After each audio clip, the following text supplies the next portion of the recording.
Discover Urdu knowledge के मुअज़्ज़िज़ नाज़रीन इकराम, अस्सलामु अलैकुम वरहमतुल्लाहि वबरकातुहू। सामाईन मोहतरम, जब से मैंने दज्जाल पर वीडियोस बनाना शुरू की, हर वीडियो के नीचे लोग ये बात कर रहे होते हैं कि क्या दज्जाल दज्जाल लगा रखी है। दुनिया कहाँ की कहाँ पहुँच गई, तुम अभी भी दज्जाल पर लगे हुए हो।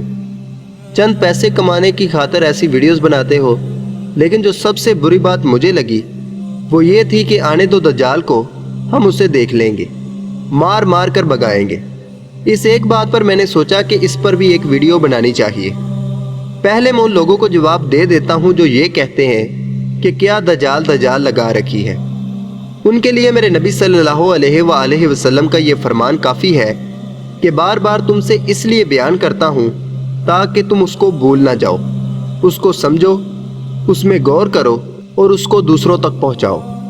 और रही पैसों की बात, तो YouTube ऐसी वीडियोस के 10,000 व्यूज़ पर $1 देता है, जो दूसरी वीडियोस पर मुझे 3 से 4 मिल जाते हैं। लेकिन ऐसी वीडियोस मैं पैसे की खातिर नहीं बनाता, अपने और दूसरों के ईमान को बचाने की कोशिश से बनाता हूँ। अब मैं ज़रा जवाब उन लोगों को दे दूँ जो कहते हैं कि दज्जाल को आने दो, देख लेंगे, मार मार कर भगाएंगे। एक छोटी सी बात समझ लें, आपको बात वाज़ेह तौर पर समझ आ जाएगी। दज्जाल दुनिया में भेजा क्यों जाएगा? कभी सोचा है? सिर्फ इसलिए भेजा जाएगा क्योंकि वो आपका ईमान बर्बाद करेगा। और अगर एक मुसलमान मोमिन के लिए अगर कोई सबसे बड़ी दौलत है तो वो मेरे नबी सल्लल्लाहु अलैहि वसल्लम ने कहा कि वो ईमान है। अगर ईमान है तो दुनिया भी ठीक है और आखिरत भी, और अगर ईमान नहीं तो दुनिया भी बर्बाद और आखिरत भी। यही वजह है कि आज मुसलमान दुनिया में जलील हो रहा है। एक बात पर यकीनन तमाम मुसलमानों का ईमान है कि नबी सल्लल्लाहु अलैहि वसल्लम की ज़ात से बढ़कर अल्लाह ताला ने कोई अच्छी चीज़ दुनिया में नहीं भेजी जो बिल्कुल पाक साफ बेऐब दामन वाली है। बेशक 1,24,000 कमो बेश पैगम्बर आए, लेकिन अल्लाह ताला ने आप सल्लल्लाहु अलैहि वसल्लम को नबियों का सरदार बनाकर भेजा। पूरी दुनिया पर बादशाहत अल्लाह ताला ने उनको दी। एक साफ सुथरी शख्सियत के नाम से आप सल्लल्लाहु अलैहि वसल्लम पूरी दुनिया में आज भी जाने जाते हैं।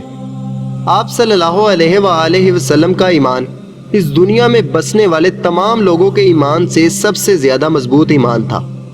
अगर वो इतने मजबूत ईमान के साथ अपने सहाबा और आने वाले मुसलमानों को ताकीद कर रहे हैं कि हर नमाज के बाद 4 चीज़ों से अल्लाह ताला से पनाह मांगो, और उसमें वो दज्जाल का जिक्र करते हैं, तो तुम और मैं क्या चीज़ हूँ जो हम दज्जाल का मुकाबला करेंगे? क्या तुम्हारा ईमान नबी सल्लल्लाहु अलैहि वसल्लम के ईमान से ज़्यादा मजबूत है? बजाय इसके कि तुम अल्लाह ताला से अपने ईमान की हिफाजत मांगो, तुम बड़े फ़ख्र से कहते हो कि हम मारेंगे। क्या तुम अल्लाह के नबी से बढ़ गए हो? यहाँ पर एक बात याद रखिएगा, नबी सल्लल्लाहु अलैहि वसल्लम के आगे दज्जाल की क्या औकात है। लेकिन इन्होंने पनाह इसलिए मांगी क्योंकि इनको मालूम था कि मेरे बाद मेरी उम्मत मेरे ही नक्शे कदम पर चलने की कोशिश करेगी, इसलिए आपने भी पनाह मांगी। लेकिन हम बड़े फ़ख्र के साथ कहते हैं कि एक बार सामने तो आए, जैसे बहुत बड़ी तैयारी की है। चले मैं आपको बता देता हूँ जो तैयारी मैंने और आपने की हुई है। कलमा पढ़ते हैं हम नबी सल्लल्लाहु अलैहि वसल्लम का, पैरवी करते हैं हम उनकी। उन्होंने कभी ज़िंदगी में झूठ नहीं बोला, हमारे दिन की शुरुआत ही झूठ से होती है। उन्होंने कभी ज़िंदगी में हराम नहीं खाया, हम रोज़ खाते हैं। उन्होंने कभी अपने हमसाये को दुख नहीं दिया, हमारी कोशिश होती है कि हमारा हमसाया सुखी ना रहे। उन्होंने कहा है कि जो मिलावट करता है वो हम में से नहीं, हमारी हर दूसरी चीज़ में मिलावट है।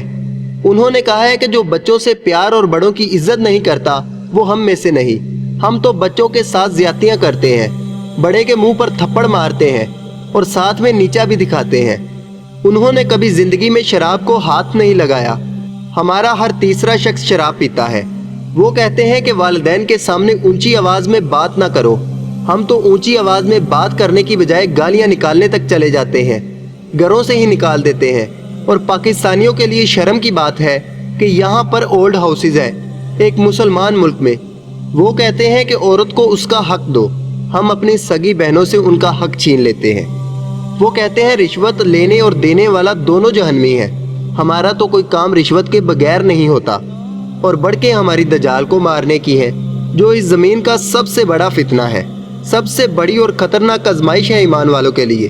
ہمارے نبی صلی اللہ علیہ وآلہ وسلم نے زندگی میں کبھی گناہ نہیں کیا۔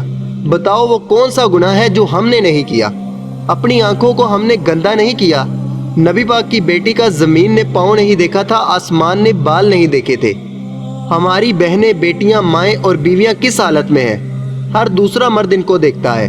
اپنے گھر والوں کو ٹی وی ڈراموں کے گن سے ہم بچا نہیں سکے، دجال سے کیسے بچائیں گے؟ معذرت کے ساتھ ایک بات آپ کو کہنا چاہتا ہوں، جو لوگ گندی فلمیں دیکھتے ہیں یا دیکھتے تھے، کیا انہوں نے بآسانی چھٹکارا پا لیا؟